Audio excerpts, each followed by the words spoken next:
Assalamualaikum warahmatullahi wabarakatuh. Selamat pagi menjelang siang, Sobat Sehat Merah Putih dimanapun berada. Senang sekali Ica saat ini bisa kembali menyapa Sobat Sehat semuanya di podcast musik Ngobrol Seru dan Asik RSUD Merah Putih Kabupaten Magelang. Gimana nih kabarnya hari ini? Semoga selalu dalam keadaan sehat walafiat ya, karena akhir-akhir ini kayaknya kok agak panas ya cuacanya ya. Oke, mungkin di sini masih ada Sobat Sehat yang belum pernah tahu di mana RSUD Merah Putih berada, atau follower baru, atau baru aja mampir nih di Instagram Rumah Sakit Merah Putih dan belum tahu di mana kami berada. RSUD Merah Putih berada di Jalan Magelang Yogyakarta kilometer 5 Mertoyudan Magelang, dekat dengan perempatan lampu merah Blondo yang menuju ke arah Borobudur ya. Nah, dalam rangka memperingati Hari Farmasi Sedunia atau World Pharmacist Day yang bertemakan Think Health dan Think Pharmacist, di musik episode ke-32 kali ini narasumber kita adalah seorang apoteker. Nah, beliau ini adalah salah satu apoteker di RSUD Merah Putih. Halo Kak. Halo Kak Ica. Apa kabar nih? Alhamdulillah baik. Alhamdulillah. Sebelum kita mulai podcast kali ini nih, boleh kenalan dulu nih. Mungkin ada Sobat Sehat yang belum pernah melihat. Boleh, tentunya perkenalkan, saya Sukma Dewi. Saya salah satu apoteker di Rumah Sakit Umum Daerah Merah Putih. Kebetulan saat ini saya ditempatkan di farmasi lantai 3 atau farmasi rawat inap. Saya ditugaskan di RSUD Merah Putih sejak tahun 2021 ya, sampai saat ini masih tetap di farmasi rawat inap gitu Kak Ica. Gitu. Berarti dari awal masuk udah di farmasi rawat inap ya? Betul. Mungkin Sobat Sehat semua yang sudah pernah rawat inap di Merah Putih pernah menjumpai saya di farmasi rawat inap seperti itu. Oke, ada yang masih ingat? Oke, nah Sobat Sehat yang kiranya nanti ingin mengajukan pertanyaan, boleh banget ya untuk komen di bawah. Nanti kita akan bahas insya Allah di sesi tanya jawab di belakang ya. Dan tema kita kali ini adalah bijak dalam pembelian obat daring ya Kak ya? Betul. Oke, nah sekarang ini juga memang hampir semua hal itu dilakukan secara online ya Kak ya? Dari mulai pembelian alat rumah tangga mungkin ya, bahan-bahan dapur, kebutuhan sehari-hari gitu, transportasi, bahkan makanan saji itu kan juga kita sering beli online ya. Dan tidak dipungkiri mungkin ada juga yang beli obat secara online nih Kak. Nah, itu dia. Nah, tapi kita itu tidak tahu obat-obat yang kita beli itu apakah memang beredar dengan baik ataukah mungkin ada yang sudah kadaluarsa atau gimana ya, kan kita tidak melihat secara langsung ya bentuk bahannya atau bentuk obatnya seperti itu.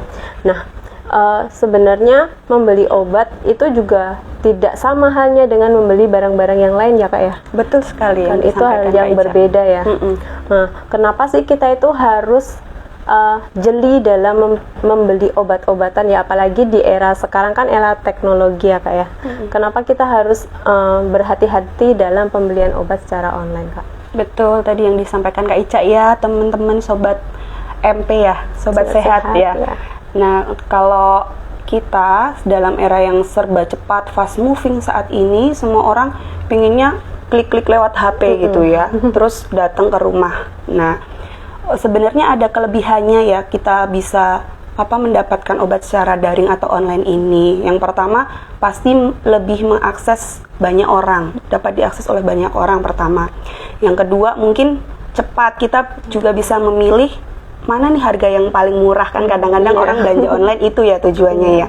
Kemudian yang ketiga, ada juga kan beberapa pasien yang mungkin malu untuk bertemu langsung, mengkonsultasikan keadaannya kepada dokter atau apoteker, jadi lebih prefer untuk belanja online gitu. Tapi kita sebagai konsumen, kita juga harus hati-hati ya, kalau dalam berbelanja secara daring atau online itu yang perlu perhatikan adalah dari keaslian obat, karena dengan maraknya pembelian obat secara online saat ini juga terjadi peningkatan peredaran obat secara ilegal dan juga bahkan obat palsu seperti itu. Nah, kenapa kita harus hati-hati? Nah, itu karena obat itu seperti yang disampaikan tadi bukan suatu komoditi ekonomi yang biasa ya, seperti makanan, minuman gitu ya. Jadi dia ada yang perlu dijaga, terutama khasiatnya, kemudian keamanannya dan juga mutunya. Jadi nanti obat sampai ke pasien itu dapat sesuai dengan tujuannya, yaitu mengobati pasien itu. Seperti itu Kak Ica. Berarti memang yang harus diperhatikan itu salah satunya itu tadi khasiat, keamanan dan mutunya, mutunya. Ya. Oke. Nah, apa nih Kak tips and triknya dari kita memperlakukan obat dari cara mendapatkannya sampai dengan menghabiskannya atau memusnahkannya kalau misalkan nanti kita punya obat yang masih sisa? Kalau di kami ada istilah namanya dagu sibu ya. Dagu sibu. Sobat MP, sobat sehat ya, harus ingat itu dagu sibu ya. Dagu sibu itu artinya singkatan dari dapatkan, gunakan, simpan dan juga buang. Jadi dari cara mendapatkan sampai buang obat itu ada cara tersendiri nih, ada cara khususnya gitu. Apa aja itu Kak? Dimulai dari dapatkan ya, tentunya kita harus mendapatkan dari platform-platform atau tempat yang sudah memiliki izin seperti apotek, klinik, atau rumah sakit, seperti itu. Nah, kenapa sih kita harus mendapatkan dari tempat-tempat seperti itu? Itu karena kalau di tempat yang sudah berizin, pasti mereka pengelolaannya juga baik, dikelola secara baik, diinventaris secara baik, seperti itu. Jadi, seperti yang saya sampaikan tadi, mutu, khasiat, keamanannya terjamin, seperti itu. Nah, kemudian kalau kita mendapatkan dari platform atau tempat yang berizin, pasti nanti untuk dalam pemberian obatnya itu disertai dengan edukasi dari apoteker, seperti itu. Kayak pemakaiannya gitu ya, kayak kalau kita beli di rumah sakit, kalau dapat obat di rumah sakit itu kan ada 3 kali 1, 1 kali 1 kayak gitu. Seperti itu. Jadi juga ada hubungannya dengan cara menggunakan obatnya itu sendiri Kak Ica. Jadi kita kan menggunakan obat itu ada peraturan tersendiri seperti itu. Nah, itu harus sesuai dengan yang tertera di etiket obat, atau kalau obatnya obat bebas itu sesuai di kemasan obat, seperti itu. Ada juga obat yang efektif atau cara memakainya itu tidak diminum gitu ya kan. Jadi kita tahu nih, nggak semua obat itu caranya diminum gitu. Kemudian yang selanjutnya dari kan itu tadi ya, dapatkan, penggunaannya sesuai dengan etiket ya. Simpan ya. Kalau penyimpanannya sendiri gimana Kak? Kalau untuk penyimpanannya, tiap obat itu kan ada yang bisa jadi disimpan di chiller, suhu chiller ya, misalnya 2-8 derajat Celcius. Ada juga yang dihindarkan dari paparan matahari langsung. Atau misalnya untuk pengguna insulin nih, kan ada jarumnya ya, jadi kita harus hati-hati, jangan disimpan sembarangan, nanti kalau ada anak-anak di rumah kan juga berbahaya, seperti itu. Oke, itu untuk C-nya, buang. Betul, kalau untuk pembuangannya itu juga nggak boleh sembarangan nih untuk kita buang obat. Ada caranya sendiri. Betul. Nah, caranya gimana? Caranya ada beberapa obat yang kalau sebelum dibuang kita harus lepaskan dari kemasannya. Ada juga yang perlu diencerkan atau dilarutkan dalam air, seperti itu. Ada juga yang berbahaya jika dibakar, seperti itu, bisa meledak gitu. Jadi nanti kalau para pendengar sekalian, Bapak Ibu sekalian, berbelanja obat atau membeli obat dari tempat atau platform yang sudah berizin, itu pasti akan mendapatkan edukasi gitu.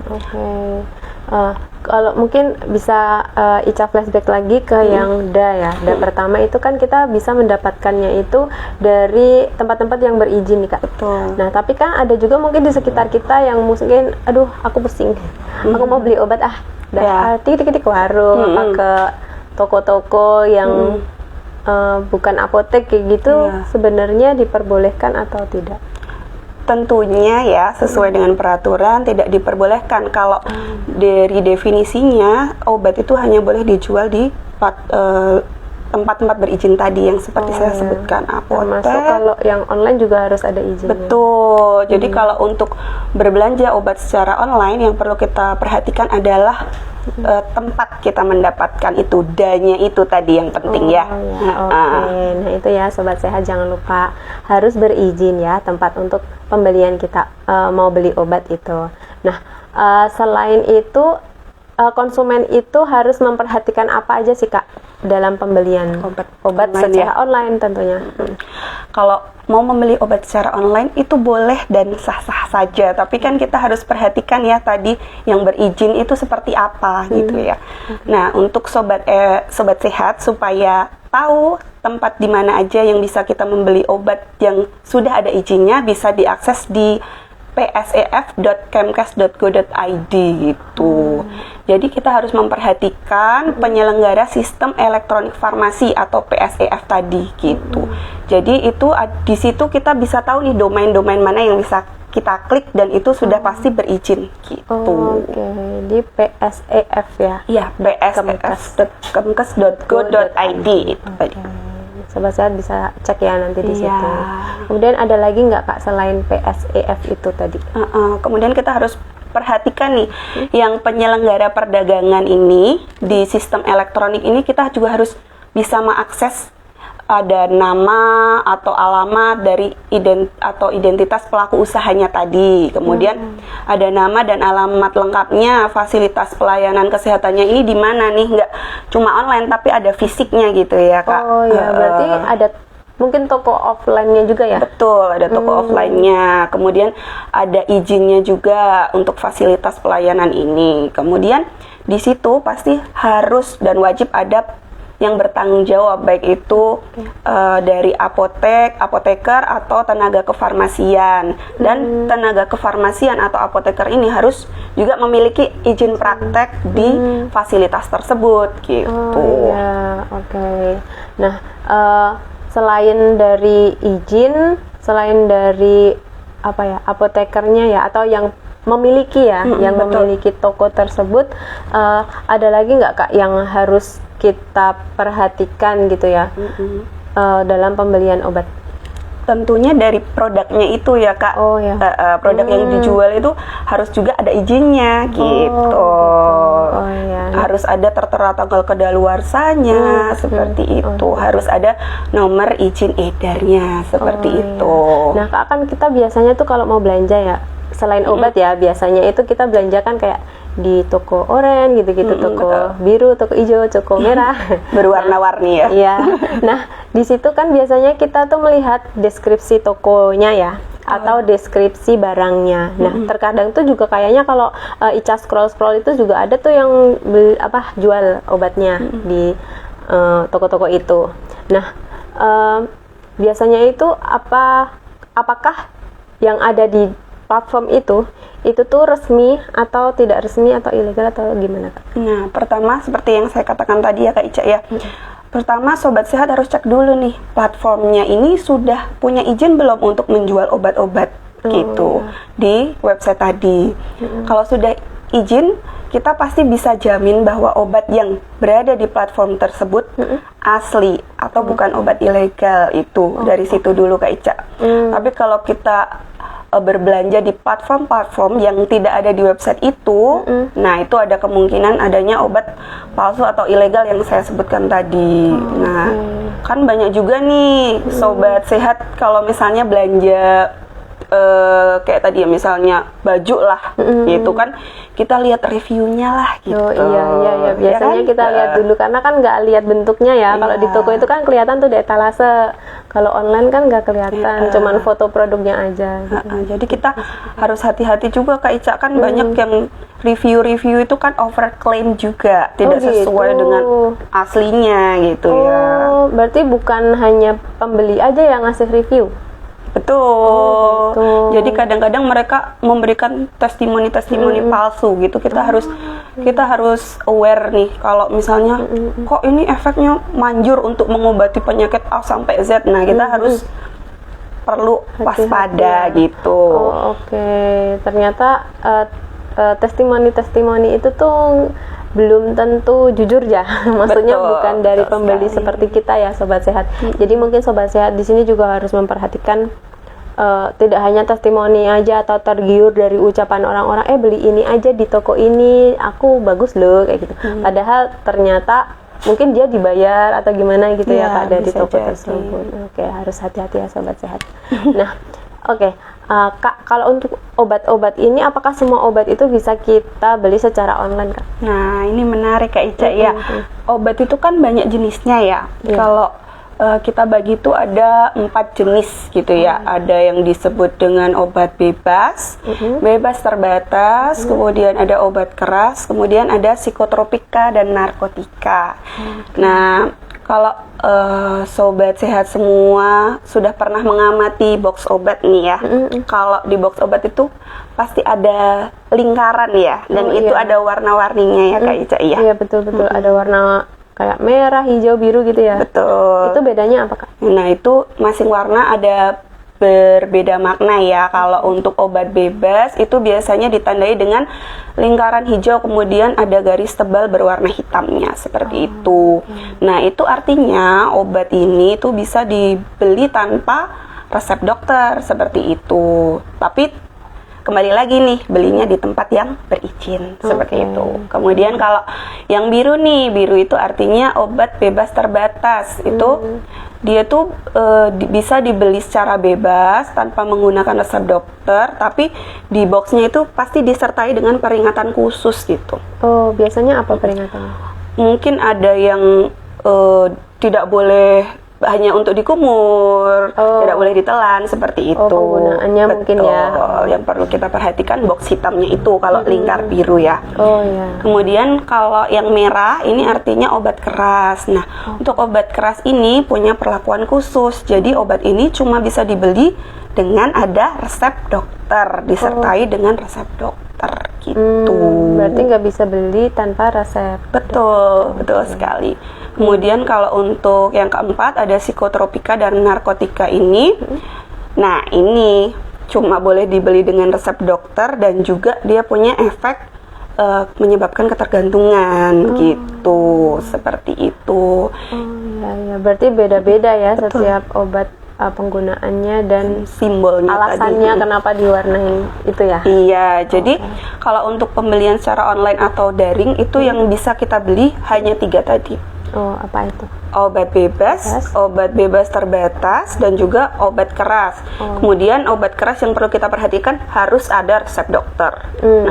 Kalau psikotropik dan narkotik tentu nggak bisa, nggak boleh dibeli secara online. Dan gitu. mungkin nggak tersedia juga ya di online. Tidak biasanya bisa. Kalau yang berizin ya. Betul, nggak bisa. Oke. Oh, seperti itu.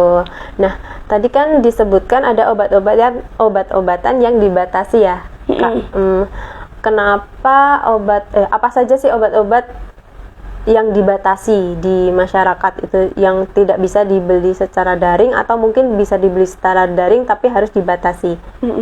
Nah, ada obat yang sebenarnya bisa nih dibeli secara daring tapi penggunaannya harus dibatasi. Namanya itu ada perkusor farmasi. Apa sih perkusor? Jadi itu bahan atau senyawa atau zat yang kemudian bisa diolah nih nanti menjadi psikotropik atau narkotik. Jadi ini untuk pembeliannya perlu dibatasi gitu. Gimana sih cara membatasinya gitu ya?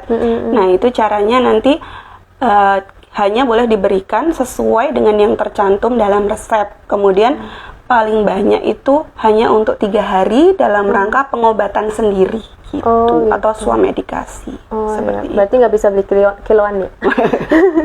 Nggak boleh. Iya. Lebih murah.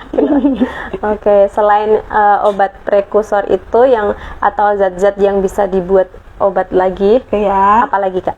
Ini ada namanya obat disfungsi ereksi. Kalau masyarakat pada umumnya mungkin menyebutnya obat impotensi ya, atau pembelian seperti Viagra seperti itu.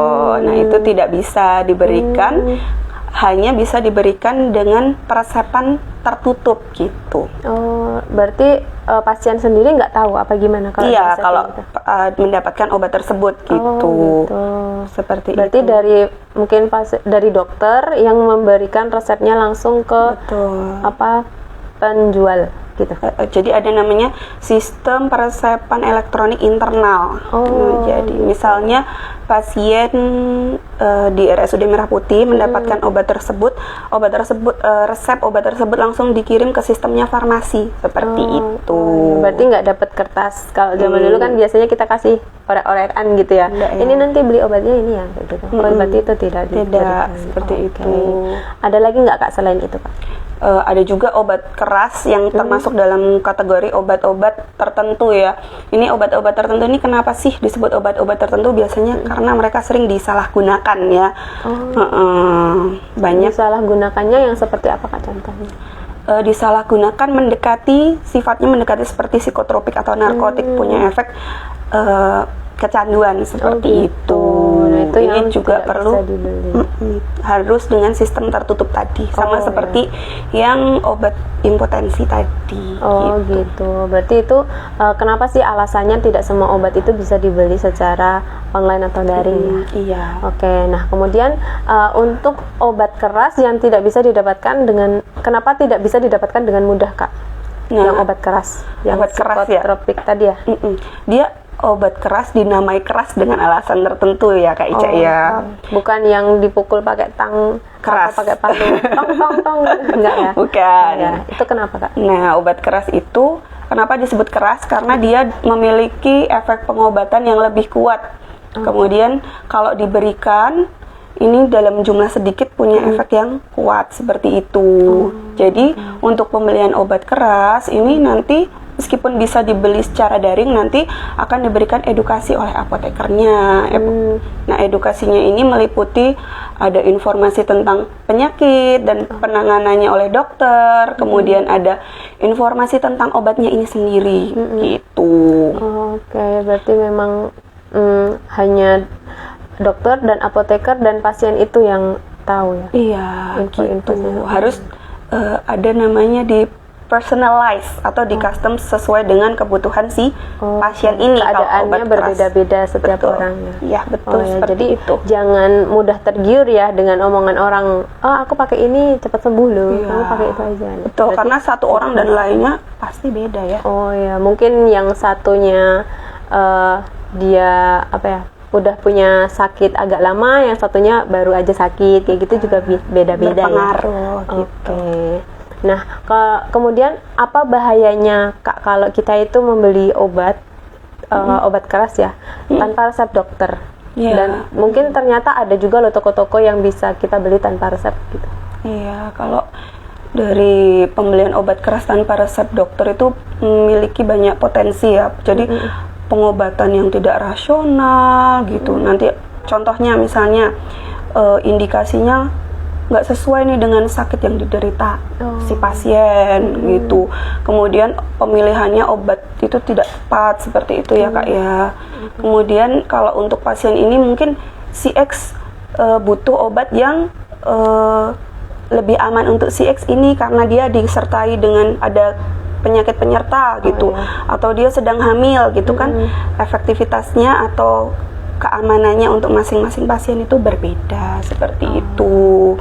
Terus tentunya nanti kan kita nggak tahu ya dosis yang didapatkan itu apakah sudah tepat, kan kita beli sendiri gitu ya, nggak tahu dosisnya untuk kita itu apa sudah benar atau tidak seperti itu.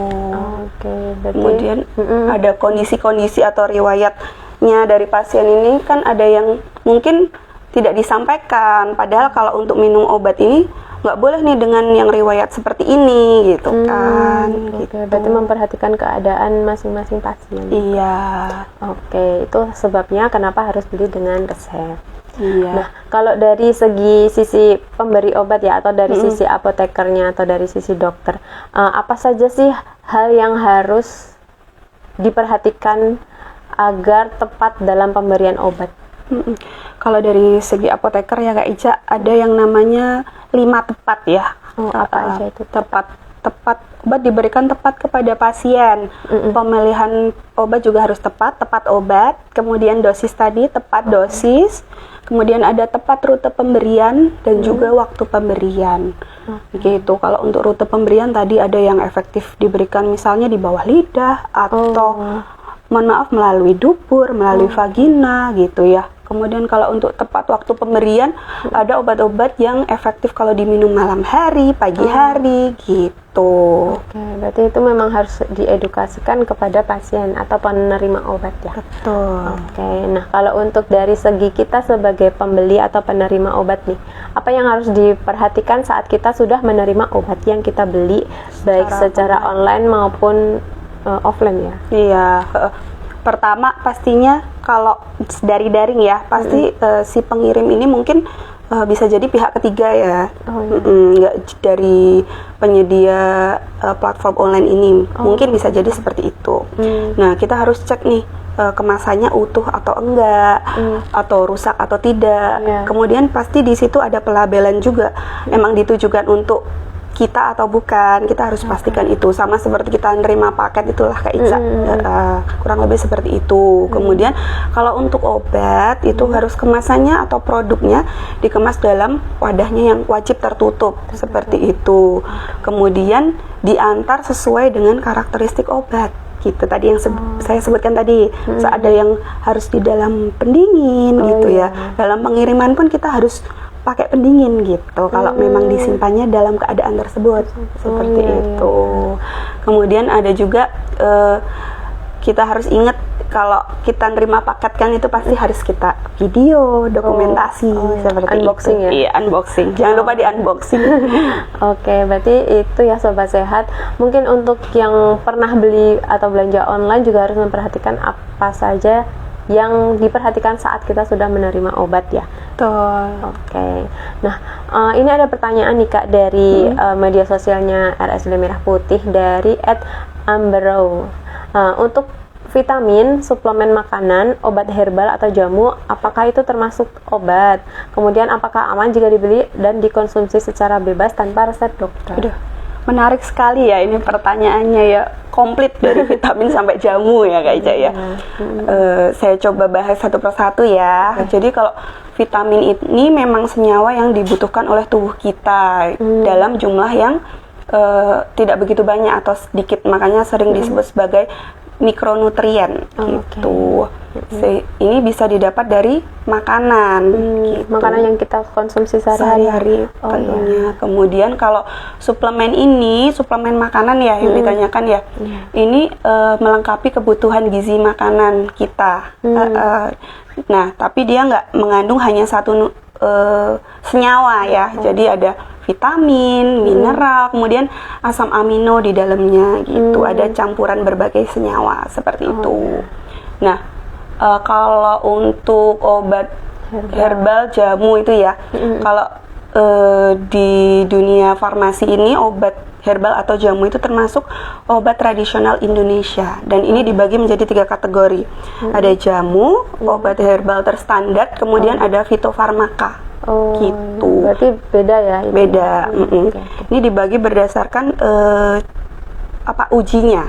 Jadi kalau jamu ini kan hanya empiris, kayak misalnya nenek moyang kita minum jamu beras kencur misalnya untuk menghilangkan pegel nyeri gitu ya, atau apa gitu ya, itu berdasarkan empiris atau pengalaman nenek moyang. Kalau obat herbal terstandar itu sudah ada standarisasinya untuk mutunya seperti itu. Kalau fitofarmaka ini standarnya nggak dari mutu aja, tapi dari bahan bakunya. Jadi lebih kompleks dan kemudian sudah diujikan ke klinis atau ke manusia seperti itu. Ada tahapannya. Jadi termasuk dalam obat tradisional Indonesia. Kemudian kalau untuk vitamin dan suplemen ini, kalau untuk vitamin dalam keadaan atau kadar tertentu itu masuknya bukan obat gitu.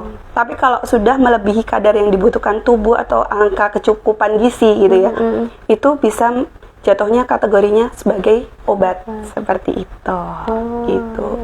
Nah, kita harus paham nih Kak Ica, definisi obat itu apa gitu ya. Obat itu kan untuk mengobati, menyembuhkan, memulihkan gitu ya. Sedangkan kalau vitamin tadi kan hanya memenuhi kebutuhan senyawa yang tidak bisa kita dapatkan dari makanan kita gitu. Berarti bukan untuk mengobati ya. Betul, tapi dalam keadaan tertentu bisa jadi Sesuai dia mengobati. dosisnya. Oke, sesuai Betul. dosisnya. Kalau tidak sesuai, kalau lebih dari kebutuhan bisa disebut dengan obat. Betul. Gitu. Tapi yang penting itu sesuai dengan anjuran ya. Iya, tentunya. Bukan dengan sendiri kita pengen makan ini ya udah aku kasih double deh biar lebih kuat kayak gitu. Iya, Juga karena nggak bisa. vitamin pun Kak Ica itu apa ya? Dia itu punya beberapa ada yang berinteraksi dengan obat seperti itu. Oh, Gitu. berinteraksi itu maksudnya gimana, berteman? Atau Berinteraksinya tidak berteman ya, bermusuhan gitu. Oh, malah nggak boleh dikonsumsi bersamaan kayak gitu. Ya? Jadi misalnya ada pasien poli jantung gitu ya mengkonsumsi obat pengencer darah gitu ya. Terus kita punya ide sendiri atau beli sendiri vitamin K misalnya. Nah, vitamin K itu nanti akan mengganggu proses pengenceran darah tadi. Jadi malah tujuan terapi kita atau kontrol sehari-hari di poli jantung itu tidak tercapai seperti itu. Jadi kalau sebaiknya sobat sehat semua kalau konsumsi vitamin itu harus disampaikan dan dikonsulkan kepada dokter terkait, biar bisa diberikan edukasi gitu. Jadi tidak hanya berdasarkan pengalaman orang atau pengalaman pribadi atau baca-baca testimoni atau kemakan iklan ya. Ya, betul sekali. Nah, itu tadi. Jadi tetap harus memperhatikan apabila kita ingin mengkonsumsi sesuatu, misalkan vitamin atau suplemen makanan, makan aja dari apa yang kita makan ya. Betul. Dan makannya juga mungkin harus lengkap ya. Iya. Nggak cuman makan nasi lauk, nggak cuman nasi sayur, tapi harus lengkap ya. Gizi seimbang gitu ya. Nggak boleh picky eater. Oh iya, nggak boleh milih-milih. Aku maunya makan mie aja, nggak boleh ya. Nggak boleh. Oke, karena kita hidup di negara yang penuh dengan keberagaman makanan ya. Oke. Nah, kemudian kalau untuk pertanyaan berikutnya ada lagi nih Kak dari @prastiwiu. Kalau beli obat-obatan kecantikan seperti obat jerawat atau kosmetik, apakah tidak masalah jika beli online? Apakah itu termasuk obat? Gitu ya. Iya ya, sekarang banyak dari kita suka belanja make up online. Lebih murah soalnya ya. Iya. Mungkin melihatnya kalau kayak kita ya perempuan tuh carinya yang lebih murah dan semoga bagus gitu. 1000 aja dicari ya. 1000 mana yang paling murah Selisihnya. gitu. Nah, itu gimana tuh Kak? Ya, sebenarnya kalau untuk kosmetik itu berbeda juga dari obat ya. Kosmetik itu kan tadi sudah saya sampaikan ya Kak. Obat itu tujuannya untuk mengobati gitu ya, mengobati, kemudian mencegah, menyembuhkan, memulihkan seperti itu. Kalau kosmetik biasanya kan dipakai di orang sehat, ya kan? Hanya untuk meningkatkan, misalnya membersihkan, meningkatkan penampilan, memelihara tubuh gitu ya. Dan penggunaannya itu kalau untuk kosmetik hanya digunakan untuk bagian luar seperti kulit, kuku, bibir gitu ya Kak Ica ya. Jadi itu dua hal yang berbeda. Nah, jadi secara peraturan untuk membeli obat atau kosmetik itu memang berbeda. Jadi kalau kosmetik memang bisa diberi secara online, tapi memang juga ada peraturannya. Dan yang harus kita amati di kosmetik untuk mengetahui ini palsu nggak ya, ini ilegal nggak ya, kita harus lihat nomor izin edarnya. Sekali lagi itu penting sekali. Izin edarnya ya. Sama kita harus aware nih Kak, banyak juga yang mungkin kosmetik kok bisa harganya beda jauh gitu ya. Nah, kita harus aware untuk bertanya, aktif bertanya ke pembeli, ini kedaluarsanya kapan ya. Biasanya kan karena yang dibeli yang dijual murah itu yang udah kedaluarsa pendek seperti iya, itu. yang mendekati 3 bulan atau sebulan Iya, kemudian padahal palet gede gitu. palet besar gitu. Oh iya, oke. Nah, pernah nih Kak Ica itu lihat kayak obat-obatan yang mungkin Ica pikir itu kayak vitamin ya, kayak misalkan vitamin C gitu. Kan ada yang kita makan nih, ada yang kita konsumsi, ada yang suntikan ya kesediaannya. Nah, itu tuh dijual gitu di platform online itu. Sebenarnya boleh nggak kita beli itu terus kita suntikin sendiri atau kita kayak beli modalnya terus mungkin kita ke dokter atau kemana minta tolong dong kayak gitu bisa gitu ya. Jadi sebenarnya ya Kak Ica ya di tadi di website tadi di platform tadi yang sudah berizin itu kan kita udah tahu domain-domain mana yang resmi. Nah, bisa dipastikan kalau di domain yang resmi tadi tidak akan menjual itu obat atau yang disebut vitamin C tadi secara online itu tadi. Karena penjualan secara online itu juga tidak boleh untuk menjual sediaan injeksi. Injeksi itu boleh hanya untuk pasien yang sudah sebelumnya berobat penyakit kronis seperti insulin. Hanya insulin untuk pemakaian pribadi, tidak untuk diperjualbelikan kembali seperti itu. Apalagi vitamin C seperti itu ya Kak Ica ya. Oke, karena memang orang-orang tuh pengennya yang serba instan ya Kak ya. Kayak kalau kita ke dokter tuh lama, kayak harus daftar, harus misalkan antri kayak gitu kan lama. Biaya. Dan misalkan sebenarnya udah pernah berobat nih dan udah tahu nih dapat obat ini. Terus kita masih merasa sakit, nggak mau nih untuk berobat lagi. Pengennya ya udahlah ini bisa dibeli online nih, coba aja deh beli online gitu. Padahal kan kayak keadaan sekarang dan kemarin kita itu sudah berbeda ya. Oh iya, berarti memang harus disesuaikan sama keadaan kita pada saat itu ya. Betul. Dulu mungkin pernah berobat, rasanya badan udah nggak enak nih, terus udah dapat obat-obatan, terus ternyata masih belum merasa fit seperti sebelum sakit. Terus kita konsumsi lagi obat-obatan yang tadi sudah diresepkan, padahal itu hanya untuk mungkin seminggu gitu ya. Iya betul. Nggak boleh bukan jangka panjang. Oke. Nah, kemudian kalau di maraknya peredaran obat-obatan atau skincare ya atau kosmetik itu sebenarnya bisa juga kan ya diberikan di rumah sakit ya. Kan kalau di Rumah Sakit Merah Putih ada juga dokter kulit kayak gitu. Kan itu menyesuaikan sama keadaan pasien juga ya. Betul. Jadi kalau untuk skincare tadi atau kosmetik tadi yang bisa dibeli secara online itu bukanlah skincare atau kosmetik dengan berlabel atau etiket biru gitu. Kenapa sih disebut skincare etiket biru ya? Sekarang kan viral ya Kak kasus skincare etiket biru. Nah, kenapa sih etiket biru? Nah, etiket biru itu karena di dalamnya dia mengandung obat keras. Gitu. Padahal untuk obat keras tadi harus di-customize, di-personalize sama masing-masing pasien. Jadi satu orang dan orang lainnya pasti berbeda gitu. Jadi kalau skincare berlabel atau beretiket biru tentunya nggak boleh nih untuk dijual secara online secara massal ya. Kecuali pakai resep. Tadi resep dari dokter. Kembali lagi, semua dimanapun kita mau beli sebaiknya memang harus ada resep. Iya, kalau untuk obat keras itu.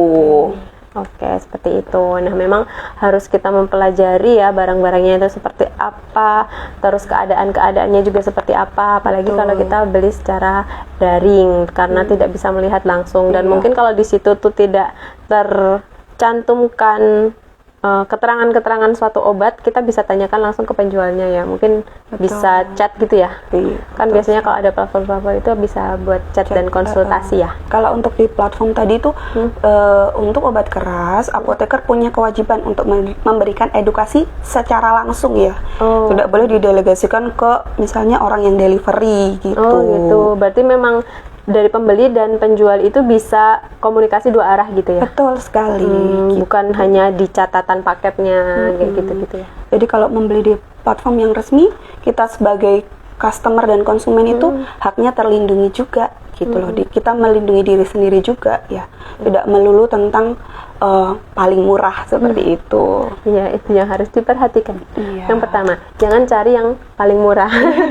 Oke, karena tidak semua yang terjual terlihat menarik itu sudah betul. Iya, seperti itu. Oke, dan harus tetap melihat izinnya ya, Kak. Ya sekali lagi perlu diperhatikan ya, sebagai konsumen kita harus bisa dan pintar melindungi diri sendiri, apalagi di era yang serba digital ini. Kalau untuk obat tentunya pertama kita harus memastikan obat ini sudah terdaftar belum, memiliki izin edar atau tidak gitu.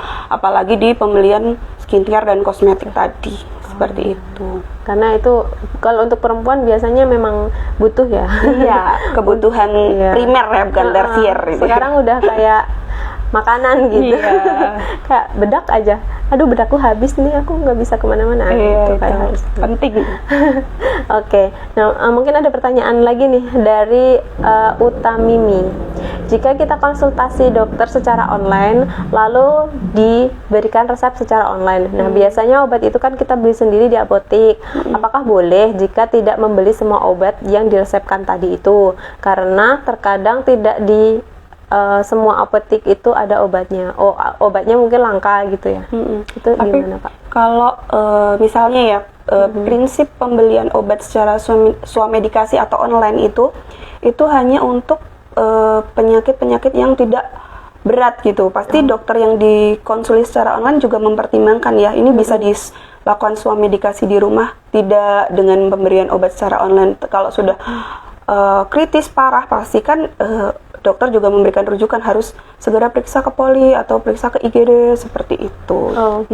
Jadi kalau resep yang biasanya diberikan secara online kemungkinan besar akan mudah didapat, apalagi si dokter online ini punya kerjasama dengan platform online tadi, seperti itu. Berarti sebaiknya dibeli semua gitu ya? Betul. Maksudnya kalau apa yang diresepkan silakan dibeli. Terkhusus yang esensial atau obat-obat penting seperti antibiotik ya harus dibeli, seperti itu. Oh ya, karena itu juga mungkin untuk mempercepat atau mengefektivitaskan pemberian obat dan lebih cepat sembuh gitu ya. Iya, jadi swamedikasinya efektif seperti itu. Nah, seperti itu ya, Utami. Nah, kalau untuk di RSUD Merah Putih sendiri Kak, untuk mendapatkan obat itu gimana sih Kak? Apakah kita bisa membeli obat aja ataukah harus konsultasi dulu sama dokter atau gimana? Ini sering nih Kak Ica ya, misalnya kan saya dirawat inap. Nah, terus ada keluarga pasien ya, mungkin juga jaga orang sakit, jadi ikut sakit gitu ya. Pengen beli obat langsung. Jadi mohon maaf, untuk saat ini belum bisa melayani pembelian obat secara langsung. Maksudnya permintaan dari pasien langsung ke farmasi gitu ya. Jadi harus periksa dulu, baik itu kalau gawat darurat di IGD ya, kalau mungkin tidak gawat darurat di poli, rawat jalan, seperti itu. Jadi belum bisa nih Kak Ica. Oh iya, berarti memang harus dikonsultasikan dulu ya dengan dokter keadaannya seperti apa gitu ya, Sobat Sehat. Nah, kalau untuk kalau untuk obat-obat yang ada di RSUD Merah Putih itu bisa dibeli online nggak Kak? Untuk pembelian online saat ini belum bisa ya Kak Ica, tapi kalau misalnya untuk terkhusus pasien rawat jalan atau di poli, ya kadang-kadang kan dari pendaftaran mungkin agak lama, kontrolnya juga antrinya agak lama mungkin ya, udah tumbukan lama banget. Ngambil obat kan terakhir, jadi kerasanya nunggu obat yang 10 menit atau 15 menit itu udah lama banget, karena tumbukan mungkin 15 menit pendaftaran, 15 menit periksa, itu kan jadi lama banget ya. Nah, itu ada solusinya nih. Jadi di Merah Putih sudah ada layanan jasa antar obat, namanya itu Sobat MP Solusi, itu artinya solusi antar obat Merah Putih ya. Jadi ini bisa dimanfaatkan untuk seluruh pasien rawat jalan gitu. Bisa diantar ke rumahnya seperti itu. Iya. Berarti bisa memudahkan pasien juga ya. Tapi mohon maaf saat ini masih dikenakan biaya ya. Biayanya sesuai dengan jarak rumah pasien ke rumah sakit. Oh gitu. Nah, kalau mau ikut dengan menggunakan layanan Sobat MP itu langsung dikirim atau gimana Kak? Nah, Sobat Sehat semua bisa mendaftar nih, ada loketnya gitu. Di situ ada bannernya besar, itu langsung menghubungi aja di situ. Nanti kalau misalnya belum pernah menggunakan layanan itu, bisa daftar di situ. Kemudian bisa dipilih mana aja, ada 3 layanan, express, same day, sama next day nih. Mana yang sesuai dengan kebutuhan Sobat Sehat semua. Dan itu selalu ada terus ya Kak? Selalu ada terus. Ada petugasnya atau kita sendiri gitu daftarnya? Bisa daftar sendiri, tapi kalau misalnya ada yang tidak jelas, pasti ada petugas yang siap membantu Sobat Sehat semuanya gitu. Nah, ini untuk Sobat Sehat ya, terutama untuk pasien di poliklinik yang kiranya sudah tidak kuat nih untuk menunggu antrian farmasi karena udah mungkin lelah atau gimana dari pagi, perjalanan dari rumah, terus yaudah pengen segera istirahat karena memang kan keadaan sedang tidak fit ya Kak ya, kalau lagi sakit, itu bisa dibantu untuk diantarkan obatnya dengan Sobat MP tadi ya. Betul. Ya bisa dikirim langsung atau dikirim yang penting hari yang sama atau dikirim besoknya kalau misalkan nggak terlalu urgent gitu ya. Jadi nanti Sobat Sehat bisa memilih sesuai kebutuhan pengobatannya juga ya. Sekali. Oke, nah untuk Sobat Sehat nih yang kiranya ingin memeriksakan diri ke RSUD Merah Putih, bisa banget ini untuk mendaftarkan diri juga secara online. Kita bisa online daftarnya itu untuk pasien BPJS ya, melalui aplikasi mobile JKN dan atau bisa juga melalui website s.id/rsudmp. Nah untuk pasien BPJS ini jangan lupa untuk sudah mendapatkan rujukan dulu dari Vaskes 1.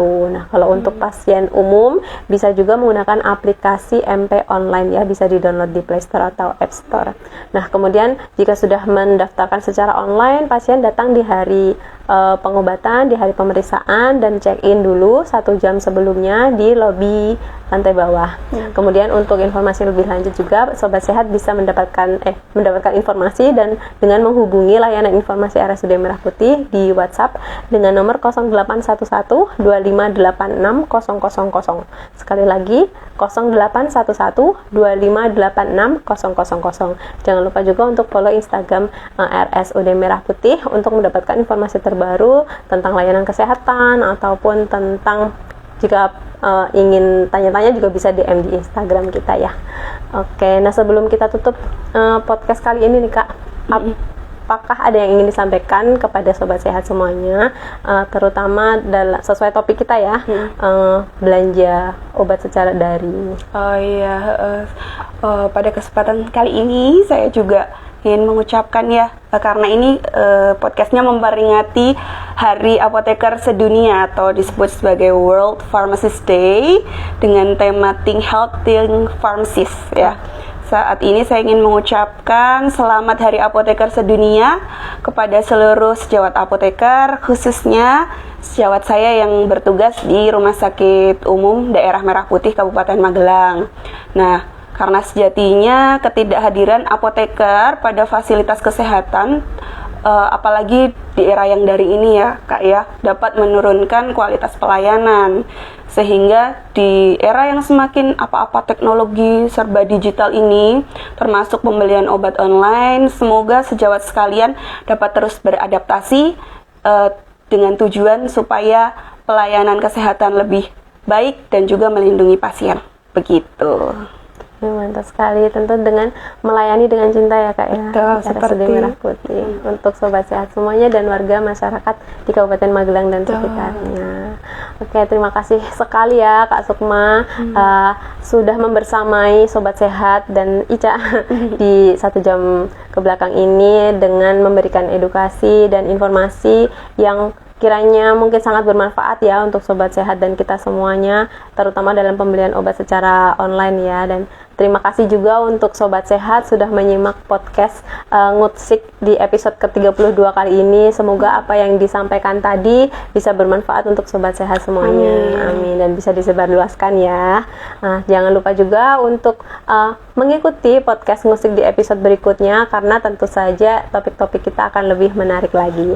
Terima kasih Kak Sukma. Terima kasih Sobat Sehat semuanya. Selamat siang. Wassalamualaikum warahmatullahi wabarakatuh. Waalaikumsalam warahmatullahi wabarakatuh. Selamat hari